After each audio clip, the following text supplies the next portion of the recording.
பெருமக்களே, என்னுடைய தந்தையாரனுடைய நூலான செந்தமிழ் புதையல் என்று இன்றைக்கு நீதியரசர் அவர்கள் வெளியிட்டிருக்கிறார்கள்.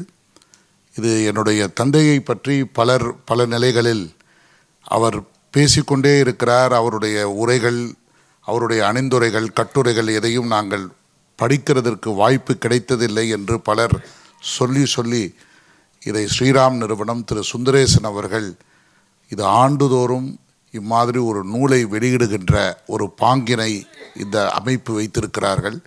இந்த முறையும் அப்பாவருடைய அணிந்துரைகள் என்று ஒரு 109 கட்டுரைகளை வெவ்வேறு நிலைகளில் அவைகளை தொகுத்து இன்றைக்கு நாங்கள் அதை வெளியிட்டிருக்கிறோம். என்ன பெரிய சிறப்பு என்றால், இந்த நூலுக்கு எந்த விலையும் இல்லை. இது வந்திருக்கிற உங்கள் எல்லோருக்கும் விலையேதுமின்றி இன்றைக்கு மட்டுமல்ல, அது நாளைக்கும் வருங்காலத்திற்கும் யார் கேட்டாலும் அதை நீங்கள் விலையேதும் இன்றி வழங்க வேண்டும் என்று ஸ்ரீராம் நிறுவனத்தினுடைய பெருந்தலைவர் திரு தியாகராஜன் அவர்களும் திரு சுந்தரேசன் அவர்களும் எனக்கு அன்பு ஆணையிட்டிருக்கிறார்கள்.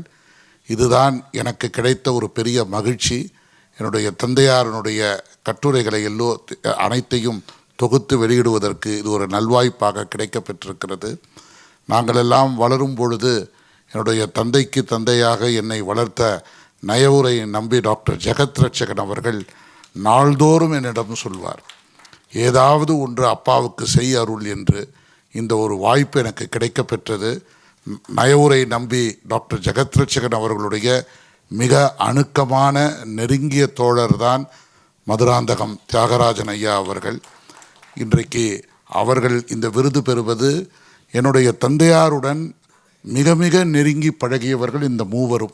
இந்த 3 அறிஞர்களும் எனக்கு இது ஒரு பெரிய வாய்ப்பு.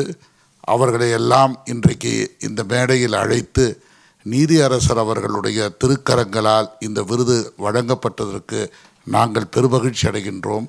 நன்றி ஐயா.